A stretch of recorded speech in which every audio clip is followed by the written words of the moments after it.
My name's Lorraine. I'm a compulsive overeater. Hi. Like all of you, I weigh and measure my food. I report it to my sponsor. I don't eat between meals, no matter what. And abstinence is the most important thing. And my abstinence date is August 29th, 2016. And I see familiar faces. And I was raised in GreySheet at the Grove in Los Angeles. And my story to that is long, but food was always my comfort. And I used to sneak food.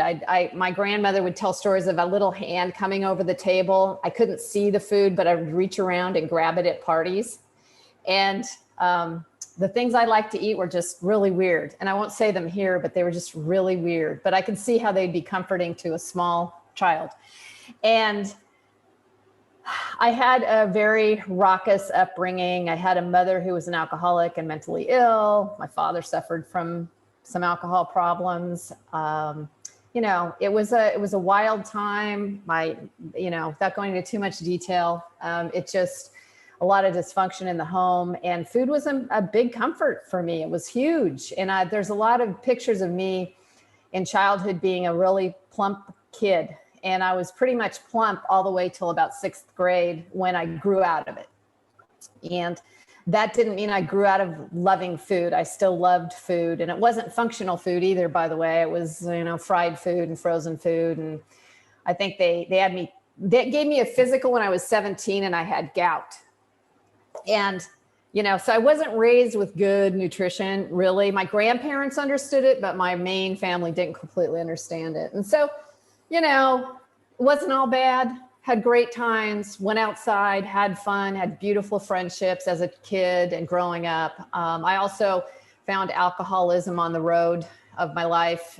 When I was about 13, I found alcohol and proceeded to drink myself into a stupor for a long time. And I found sobriety when I was 26 and was blessed to stick with it. But the food story really started for me when the physical symptoms showed up in my 40s. Before that, I would outrun it. A friend of mine invited me to a food program, but I wouldn't go. I mean, I went once and it was like shining a light on a cockroach. I didn't want it. I didn't want to be seen there. I didn't want to even think about it because it was such a comfort. And so I ran out. And when during all of this time, I had married, I had 2 kids, I had a couple of, upheavals in my life. And then I got a divorce. I happily remarried about 18 years ago, but I got pregnant. And at that time, I got very, very large during pregnancy. And after that, the weight stuck. And so did the misery. The misery just got compounded. And the whole time, I think, because I was working the other program, I thought, there's not a problem here. I'm working the steps. I'm doing all this stuff. But I wasn't handling the compulsion and the fog of the food.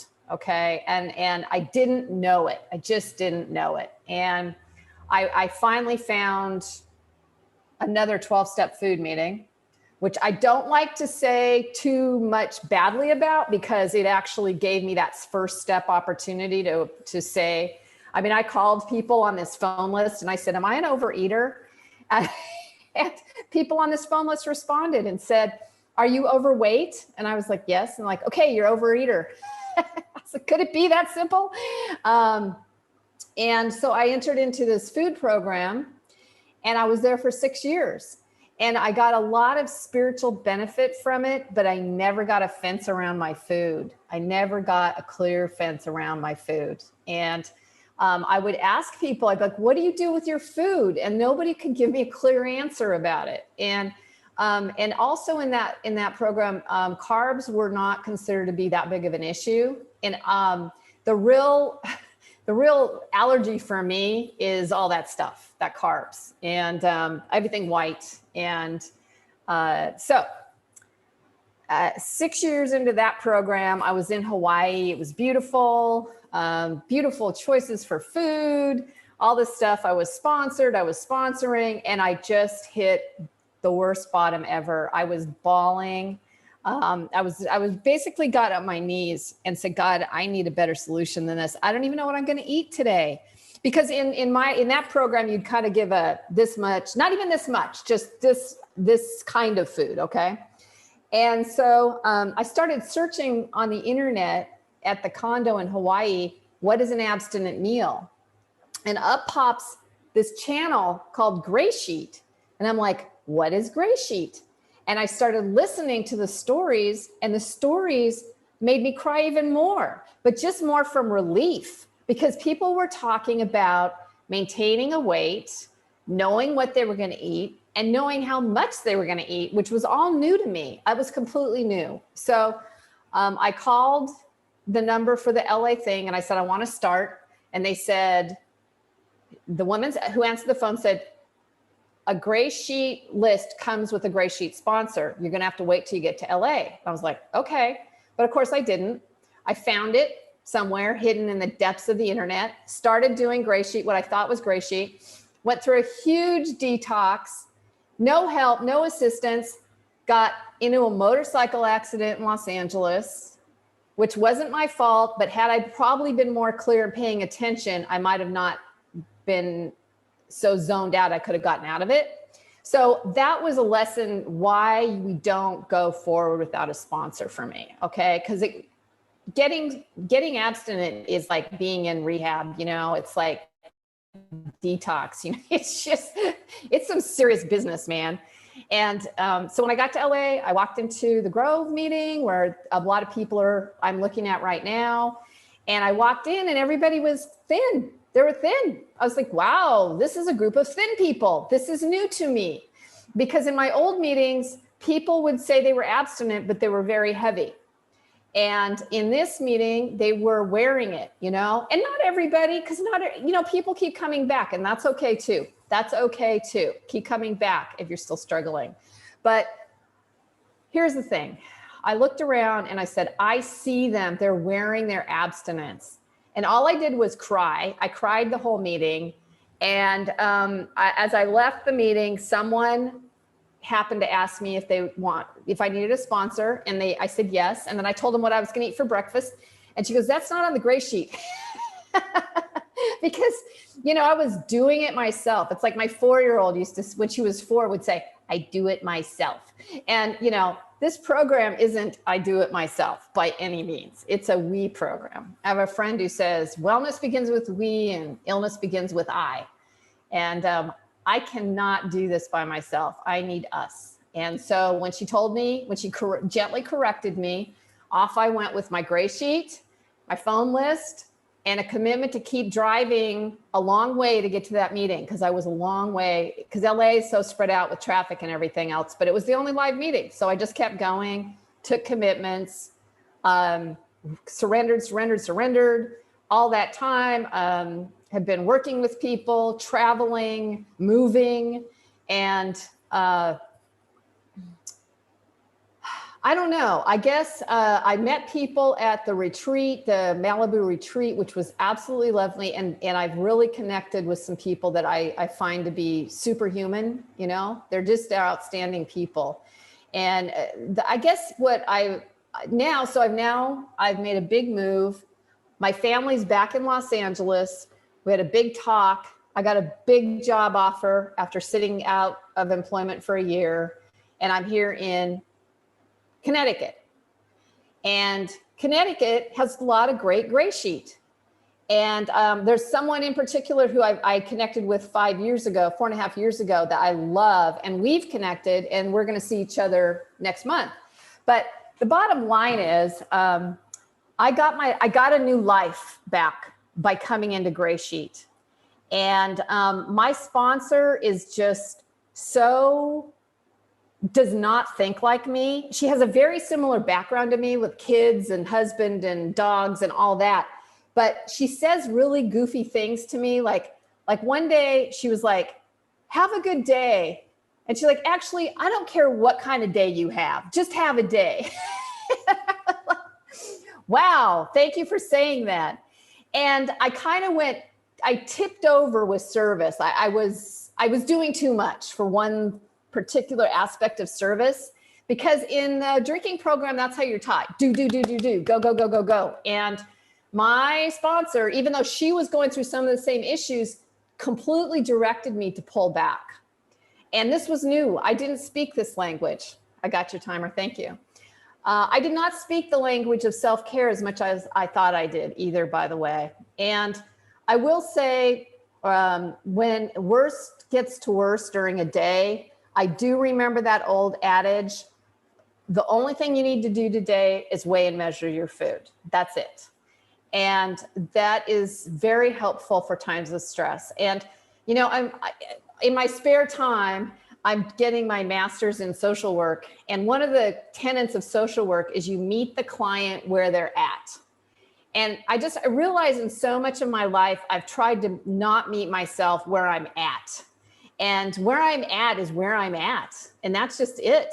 So do I need to make a call? Do I need to be of service? Do I need to get honest? And today I woke up with a big anxiety thing. I did, and I haven't. I've been through so much.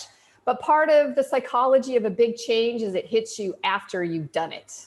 And, you know, and that's where I'm at today. Today, I believe that we outpicture some of our energies. And I was getting, I was like brushing my hair, and the fire alarm in the hallway started to go off. I mean, right above my bathroom. And I was like, of course the alarm's going off. It's like, that's my brain. Wah, wah, wah. And, but I have tools because of you guys. And one of the things I like in this big book that we have here, I'm going to just read off page 133. Avoid then the deliberate manufacture of misery, but if trouble comes, cheerfully capitalize on it as an opportunity to demonstrate his omnipotence. And so instead of beating myself up for my thinking, I get to make calls, be on meetings, be of service, weigh and measure my food. And it's not all fun and games, but it's a lot of it's just been a massive relief, because one of the important things I just want to talk about, it's not about weight as much as it's about what's going on for me in my head.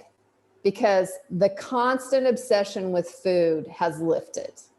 And that is a damn miracle. It's the first time when I got abstinent and I stayed abstinent, it was the first time in my entire life that I wasn't obsessing about food nonstop, even in dreaming about it.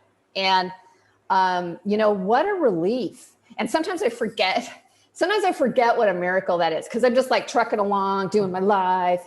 And I don't do that anymore, you guys. And so for that to be a truth is pretty miraculous these days. And, you know, the last thing is just employing God in all that. I have no doubt God got me here. I have no doubt God can help keep me here. I have no doubt that God's with me all the time. I've had incredible miracles happen on this transition for me, that God was present in my life. No doubt I see the signs, and, you know, nobody has to believe in God. You don't have to do this program. I'm just saying, for me personally, my prayers were answered when I scrolled through Google and found you guys, because I had no idea. I'd been in that other program for years, and I had no idea there was something called GreySheet. And boom, here you are. So as a result of that, for my service work, I'm helping to do publicity for this organization. And because any way we can get the word out is good, because I think people who don't know about it, boy, what an opportunity it would be for people to learn about this program if they can't stop eating and thinking about food. So I think I've covered all the salient points. Today, I'm just really glad to be here. I want to say, for anybody who's new, just stick with your sponsor and the program and the meetings and a good couple of scales. And I quit cooking. I absolutely quit cooking for my family for almost 4 years straight. And now I've moved away from them. So now I'm not going to cook for them either. Yay me. And because I just couldn't handle it, you guys. And they could eat, if I made something abstinent, they could eat some of it. And I'm happy for them. But I could not handle cooking for them and me at the same time. And they have been very loving and tolerant and patient and supportive. And I'm blessed that way. So I want to thank all of you. Thank you for everybody who does this meeting, Kay for leading, and Anne for asking me to speak, and Taisia for timing. And with that, I'll pass. Thanks.